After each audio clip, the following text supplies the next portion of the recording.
സന്യാസിക്ക് ഒരൊറ്റ ലക്ഷ്യമേ ഉള്ളൂ, അത് ഈ രാഷ്ട്രം എന്ന് പറയുന്നത് അമരമാകണം എന്നുള്ളതാണ്. അത് ഏറ്റവും നന്മയിലേക്ക് സഞ്ചരിക്കണം എന്നുള്ളതാണ്.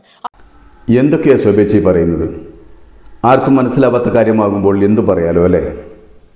ചേച്ചി, രാഷ്ട്രം അമർത്ഥമാക്കുന്നതിനല്ല ആരും സന്യാസം സ്വീകരിക്കുന്നത്. താൻ ശരീരമോ മനസ്സോ അല്ല, മറിച്ച് അവയ്ക്കെല്ലാം അതീതമായ ആത്മാവാണെന്ന് തിരിച്ചറിയുക എന്നതാണ് സന്യാസത്തിൻ്റെ ഏറ്റവും പ്രധാന ലക്ഷ്യം. തത്വമസി എന്ന സത്യം ജീവിതത്തിൽ അനുഭവിച്ചറിയാൻ ഒരു സന്യാസി ശ്രമിക്കുന്നു എന്നതാണ് സത്യം. ജനന മരണ ചക്രങ്ങളിൽ നിന്നുള്ള മുക്തിയാണ് സന്യാസത്തിൻ്റെ അന്തിമ ലക്ഷ്യം. ഭൗതികമായ കെട്ടുപാടുകളിൽ നിന്നും മോഹങ്ങളിൽ നിന്നും പൂർണ്ണമായി വിട്ട് പരമമായ ശാന്തി കണ്ടെത്തുക എന്നതാണ് ഇതിലൂടെ അർത്ഥമാക്കുന്നത്.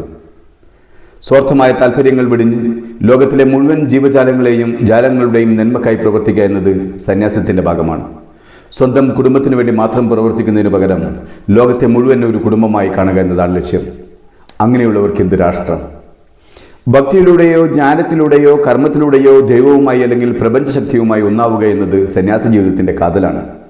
എന്നാൽ ബാഹ്യമായ ലോകത്തെ ഉപേക്ഷിക്കുന്നതിനേക്കാൾ ഉപരിയായി ഉള്ളിലെ അഹങ്കാരത്തെയും സ്വാർത്ഥതയെയും ഉപേക്ഷിക്കുന്നവരാണ് യഥാർത്ഥ സന്യാസി.